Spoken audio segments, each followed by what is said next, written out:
is for. And the only way not to waste a life is to key off of the Almighty, to know what He would have you be. Jesus has something to say about it because He's really jealous that you don't waste your life tonight. Really jealous. You're all students. Most of you are students. And therefore, most of your life is in front of you. For most of you. Not all of you. Some of you have already lived most of your life. But for most of you, it feels like it could go on a long time. And Jesus is very jealous that you not waste it. If He were here, I think He would say, a person's life does not consist in the abundance of his possessions. Life is not about accumulation. It's not about getting stuff. I think that's what Jesus would say to you right off the bat in America. And then He would tell a parable. A land of a rich man produced plentifully. And he thought to himself, what shall I do? For I have nowhere to store my crops. And he said, I'll do this. I'll tear down my barns, build bigger ones, and there I will store all my grain and my goods. And I will say to my soul, soul, you have ample goods laid up for you for years. Relax, eat, drink, be merry. And God said to him, fool. I tell you, I don't ever want to hear that word addressed to me from God. Fool. This night, your soul is required of you. And the things you prepared, whose will they be? So it is with everyone who lays up treasure for himself and is not rich toward God. Oh, how jealous Jesus is tonight that you do not waste your lives. You have a gift, and it is called life, and it's not about accumulating things. This night, your soul may be required of you, and then whose will all those toys be? No sane person on his deathbed ever comforted his heart with his possessions that his life was well spent. So hear Jesus. If anyone would come after me, let him deny himself and take up his cross and follow me. For whoever would seek to save his life will lose it. And whoever loses his life for my sake and the gospel's will save it and not waste it. It is possible to waste your life. Few things make me tremble more at age 58 than wasting my life.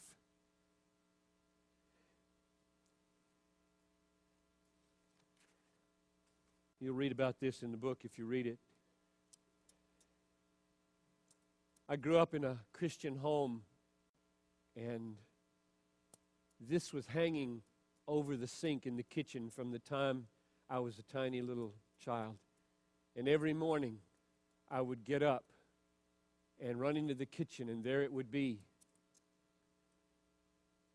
Only one life, 'twill soon be past. Only what's done for Christ will last. Which communicated to me over the years as a child, you can waste your life. You can really waste it. It was built into my heart as a little child. Don't waste it. My dad told the story, one of the most moving I can remember as a little kid sitting, hearing my father preach as an evangelist, and my father's eyes could really blaze in preaching. He always began the sermon with a joke, but it wasn't very long before his eyes were blazing, and he was telling stories that would make you cringe. And one of them was a revival meeting in which, at the end of the meeting, an old man that everybody had been praying for decades evidently walked to the front, I think aged something like 78, and just wept and wept and wept as my father sat beside him on the pew. And all he could say was, "I've wasted it, I've wasted it, I've wasted it." And when I heard my dad tell that story, and I heard it numerous times, and I remembered that plaque, I felt with every fiber of my being, I will not waste it. You get one crack, and there's no replay. And you can throw it away, or the opposite. I'm 58, almost, a couple of weeks, and the river of my life is really flowing fast over the precipice of my days. And I don't have any idea how long the Lord may give me. And my zeal not to waste my life is as alive today as it's ever been, perhaps more so because it feels so short before I stand before the judge, King Jesus, and give an account of my life. What a tragedy in America. This is one of the biggest tragedies in our culture, that billions of dollars are invested every year to get people my age to waste the rest of our lives. Billions of dollars invested to persuade us and lure us at any cost, it seems, to waste the rest of our lives. It's called retirement. And in some it goes like this: you've worked for it, now enjoy it. 20 years, perhaps, of play, leisure, ease, while the world, uncared for medically, uneducated, filthy water, poverty-stricken, unevangelized, sinks under the weight of healthy 65-year-old people playing bridge and shuffleboard and collecting shells and fishing and golfing their way into the presence of King Jesus. And you know what? You're going to join them unless at this stage in your life you make some very radical decisions, very radical commitments, very radical choices about where your treasure is. Do not assume you won't be sucked in, because every stage of your life in this Disneyland called America, there are powerful forces angling to get you to waste your lives.